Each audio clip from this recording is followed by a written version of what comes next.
Bonjour à tous, aujourd'hui on se retrouve pour le 4e épisode de notre série sur la gestion du taux d'humidité pour les plantes d'intérieur. Dans cet épisode on va parler de la brumisation du feuillage, on entend aussi parler de bassinage des plantes, c'est la même chose, c'est le fait de pulvériser de l'eau en fines gouttelettes, en brume, sur le feuillage des plantes. Un grand nombre de nos plantes d'intérieur sont des plantes tropicales, ou même s'il ne s'agit pas de plantes tropicales, en général elles ont quand même besoin d'un taux d'humidité bien plus élevé que nos intérieurs peuvent leur offrir. Ces plantes apprécient donc en général une hygrométrie minimum de 70%, quand ce n'est pas plus, certaines elles ont besoin de 80%, voire 90%. La moyenne en tout cas c'est 70%, et les 3/4 du temps nos intérieurs offrent une hygrométrie de 40 à 50% seulement. Voilà, d'où l'intérêt de faire un appoint, un apport d'humidité. Alors on a déjà vu deux techniques et des astuces, et là je vous propose cette technique qui est vraiment géniale. La brumisation, c'est une super technique pour faire un apport d'humidité, surtout pour les plantes qui ont besoin d'un fort taux d'hygrométrie. Vraiment il s'agit d'humidifier le feuillage, donc la plante retrouve vraiment quelque chose de très humide comme dans son milieu naturel, et il n'y a pas mieux. Enfin c'est vraiment quelque chose qui est très adapté. Alors attention, pas certaines plantes, mais ça on en parlera plus tard dans la vidéo. Alors par contre c'est une technique qui est contraignante, puisque si on pulvérise de l'eau, elle n'atterrit pas seulement sur le feuillage des plantes, mais aussi sur les meubles, sur les murs, éventuellement sur les fenêtres, sur les rideaux, enfin sur tout ce qu'il peut y avoir autour des plantes. Donc soit vous déplacez vos plantes dans votre cuisine, dans votre baignoire pour faire la brumisation, soit si vous les brumisez en place, vous allez avoir un petit problème de gouttelettes d'eau qui vont être autour. Donc c'est une excellente technique pour humidifier les plantes, surtout celles qui ont besoin d'un très fort taux d'hygrométrie. Par contre, c'est une technique qui est contraignante, donc je ne vous cache pas qu'elle est top, mais à mettre en application, je comprends très bien que ce n'est pas toujours simple.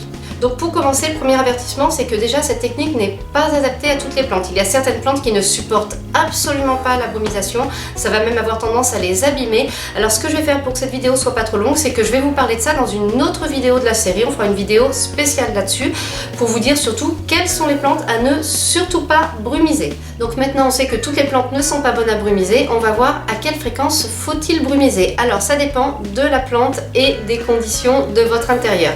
Premier point, s'il fait plus de 20 degrés Celsius chez vous, je vous recommande vivement de brumiser tous les jours, quotidiennement. Alors je sais, c'est contraignant, mais à plus de 20 degrés avec le chauffage, l'air s'assèche vraiment et va vraiment assécher le feuillage de la plante.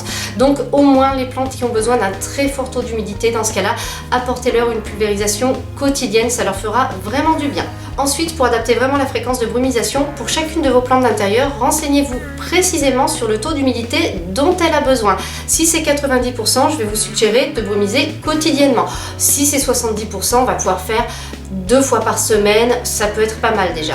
Voilà, donc tout va dépendre vraiment du taux d'humidité dont votre plante a besoin. Maintenant, on va passer à la partie un petit peu plus technique. Alors déjà, quelle eau faut-il utiliser? De préférence, une eau qui n'est pas calcaire. Pour des raisons évidentes, l'eau calcaire va abîmer le feuillage des plantes. En fait, le calcaire va se déposer, former une couche, et ça, ce n'est pas bon puisque la plante ne va plus pouvoir profiter de la lumière. Son feuillage va être abîmé. Alors, une eau non calcaire, soit vous avez la chance d'habiter dans une région où l'eau est très peu calcaire, ce qui n'est pas mon cas, soit vous arrivez à récupérer de l'eau de pluie, c'est pas mal du tout. Soit après il existe des eaux, alors il y a là, je crois que la Volvic et la Monroucou peuvent faire l'affaire. Alors on peut utiliser aussi a priori de l'eau du robinet en mettant quelques gouttes de jus de citron dedans pour enlever le calcaire, pour le faire précipiter. Seulement moi je n'ai jamais vraiment pu trouver quels étaient les bons dosages. Je pense que ça dépend déjà du taux de calcaire de notre eau et ensuite peut-être de la qualité du jus de citron, voilà.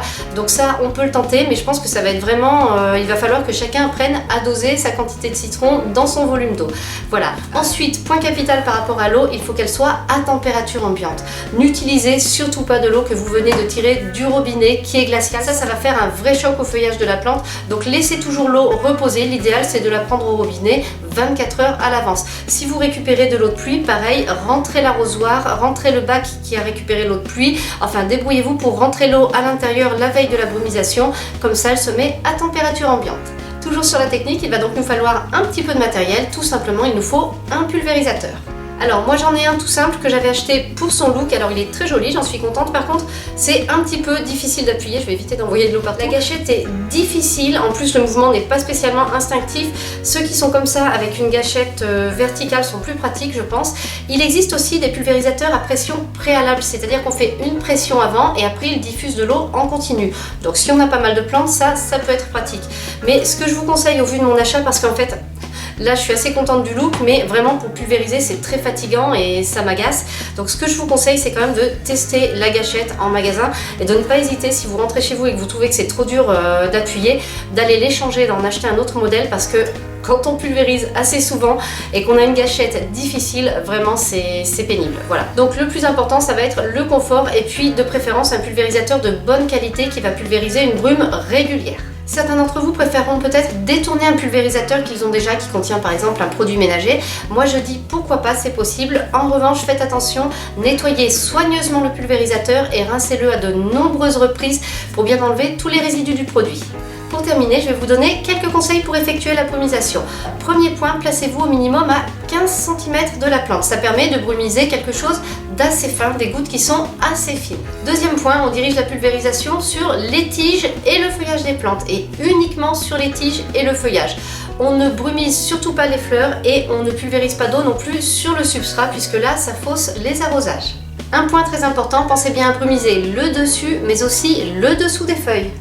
Voilà, je vous ai tout dit sur la brumisation, donc vraiment c'est une super technique pour les plantes qui ont besoin d'humidité. En revanche, je reconnais que c'est assez contraignant, donc à vous de voir si vous voulez vous y mettre. En tout cas, si vous avez une plante qui végète chez vous pendant la mauvaise saison, pendant la période de chauffe, si c'est une plante qui a besoin d'un fort taux d'humidité et que vous avez vraiment envie de la faire prospérer, moi je vous conseille de tester. Cette vidéo est maintenant terminée, j'espère qu'elle vous a plu. Si vous avez des remarques, des questions, n'hésitez pas à les poster en commentaire. Merci et à bientôt pour une nouvelle vidéo.